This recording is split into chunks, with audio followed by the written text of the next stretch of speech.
गजा के कातिल और गुजरात के कातिल का गठजोड़ बेनकाब। इसराइल का मोदी सरकार के साथ मजमून गठजोड़ मंजर-ए-आम पर आ गया। मुसद्दिका इत्तलात के मुताबिक 15 से 20 इसराइली एहलकार श्रीनगर पहुंच चुके हैं। इसराइल से धड़ाधड़ हथियार पहुंच रहे हैं हिंदुस्तान को, उनके एयरक्राफ्ट लैंड कर रहे हैं। एक पूरा एयर ब्रिज ऑफ वेपन्स बना हुआ है between Israel and India. Pakistan के ऊपर जंग का खतरा मंडरा रहा है। जब से खबरें निकलकर सामने आई हैं कि इंडियन एयरफोर्स ने ड्रिल्स शुरू कर दी है, इंडियन आर्मी ने बहुत बड़े लेवल पर मशकें शुरू कर दी है और इंडियन आर्मी को बहुत बड़ी तादाद में पाकिस्तान की बॉर्डर लाइन पर डिप्लॉय कर दिया गया है, जिसके बाद पाकिस्तान के प्राइम मिनिस्टर की आज एक बौखलाहट से, घबराहट से भरी हुई स्टेटमेंट सामने आई है।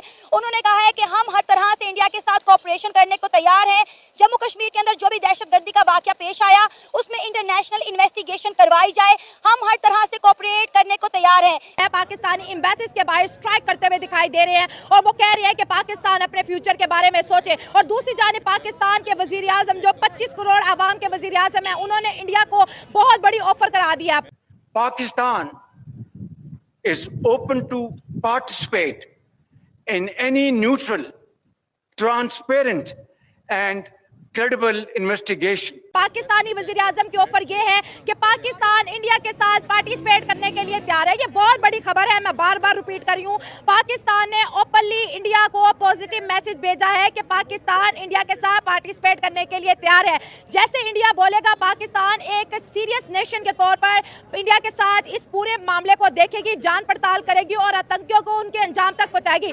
एक तरफ इंडियन अवाम ये बोल रही है कि पाकिस्तान से बदला ले और पाकिस्तान का वजीर आजम बोलता है नहीं, हम बदले की तरफ नहीं जाएंगे, हम पीस की तरफ जाएंगे, हम पार्टिसिपेशन की तरफ जाएंगे, अवाम की तरफ बढ़। ये बात याद रखना, 1 घंटे तक पाकिस्तान नहीं लड़ पाएगा। लोग बोलेंगे पाकिस्तान 3 दिन तक नहीं लड़ पाएगा। भाई 3 दिन बहुत दूर की बात है। एक भी मिसाइल फटाना इंडिया का पाकिस्तान में, एक भी मिसाइल, ये सब भागेंगे और इस यतीम भिखारी भूखे नंगे पटे हुए पजामे अवाम को छोड़ेंगे ये लोग हिंदुस्तान के आगे, ऐसे ही निहत्था छोड़ेंगे। ये देखना आप लोग, ये मैं आपको प्रेडिक्शन करके बता रहा हूं कि जब हिंदुस्तान हमला करेगा पाकिस्तान के ऊपर, आपको ये जो गीदड़ बकतियां छोड़ रहे हैं, ये एक भी बंदा आपको फ्रंट लाइन पे नहीं मिलेगा और ये एक भी बंदा मरेगा नहीं। अजीब बात है, ये जो जितने भी आप पाकिस्तान से बड़े बड़े मौलवीज हैं जो इस टाइम वीडियोस बना रहे हैं, जमात इस्लामी और एक और ये येलो टाइप की, येलो कलर की पगड़ी पहनता है मौलाना फजल रहमान, इसकी इतनी बड़ी पार्टी है, इतने लोग हैं इसकी पार्टी में।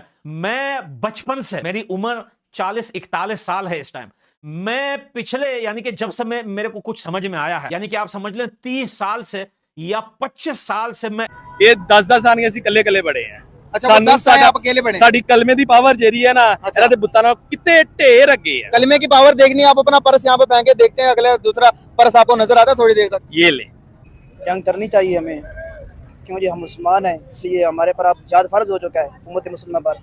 इस तरह फ़लस्तीन के अंदर जो हालात बने हुए हैं, तो हमें इन यहूदियों के खिलाफ, खुदमतों के खिलाफ हमें जिहाद करना चाहिए और जंग भी करनी चाहिए, क्योंकि हर दौर के अंदर, हर सदी के अंदर एक न एक सलाहुद्दीन अय्यूबी की ज़रूरत है।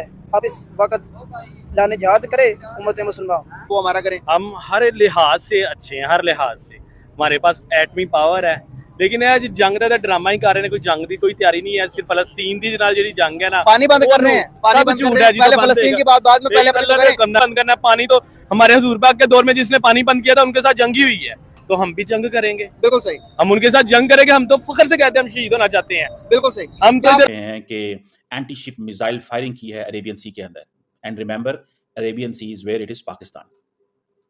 दे didn't do it in Indo Pacific, Indian ocean में नहीं की, अरेबियन सी में की है। ये जो इंडियन नेवी ने ये जो multiple anti ship missile firing की है, ये बेसिकली इस जॉब, इसका मकसद ये है कि अपनी जो कॉम्बैट रेडीनेस है, to tell that we are all set, we are all geared, हम बिल्कुल तैयार बैठे हुए हैं।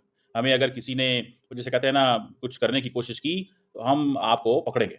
सो वो कहते हैं एक तो हम अपनी कॉम्बैट रेडीनेस शो कर रहे हैं, दूसरा इंडियन नेवी अपनी क्रेडिबिलिटी शो कर रही है, फ्यूचर रेडीनेस शो कर रही है, और चौथी चीज़ इंडियन नेवी ने कहा है कि we can attack any time, anywhere, any how.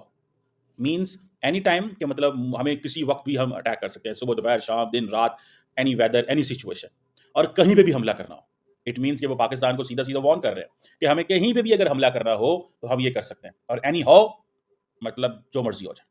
सो ये आप चीज़ें देखें। और अब पाकिस्तान ने कहा है कि वो इन्वेस्टिगेशन हिस्सा लेने को तैयार है और एक न्यूट्रल तरीके से इन्वेस्टिगेशन की जाए इस टेरर अटैक की। आपको लगता है भारत की हुकूमत मान जाएगी या मान जाना चाहिए? देखिए Arzoo ji, this kind of opposition sounds absurd and silly to the core. आप खुद ही आप इन्वेस्टिगेशन नहीं कर रहे हो, आप अपने लोगों को ऑपरेशन अल बदर क्यों लड़ रहे हो भाई? आपने आपको ऐसी फोर्सेस खड़ी कर दी हैं जिनसे आपको लड़ना होगा। आप आरजू जी, मैं बार बार रिपीट कर रहा हूं अपने चैनल को, पाकिस्तान के लोग और पाकिस्तान के आप जैसी जो मूर्धन्य पत्रकार हैं वो लोग ये समझें कि आप कह रहे हो कि इस्लाम की एक इंटरप्रिटेशन है जो पाकिस्तान के स्टेट को अटैक कर रही है, यही है ना? और ये जो लोग हैं जो इस्लाम के नाम पे अटैक कर रहे हैं वो खारिज हो गए, ठीक है, यही है। दादा गुड मॉर्निंग। Good morning. लेकिन सर इन्वेस्टिगेशन अगर पाकिस्तान करने को तैयार है तो आपके ख्याल से भारत की गवर्नमेंट को नहीं करता। आपको पता है क्या है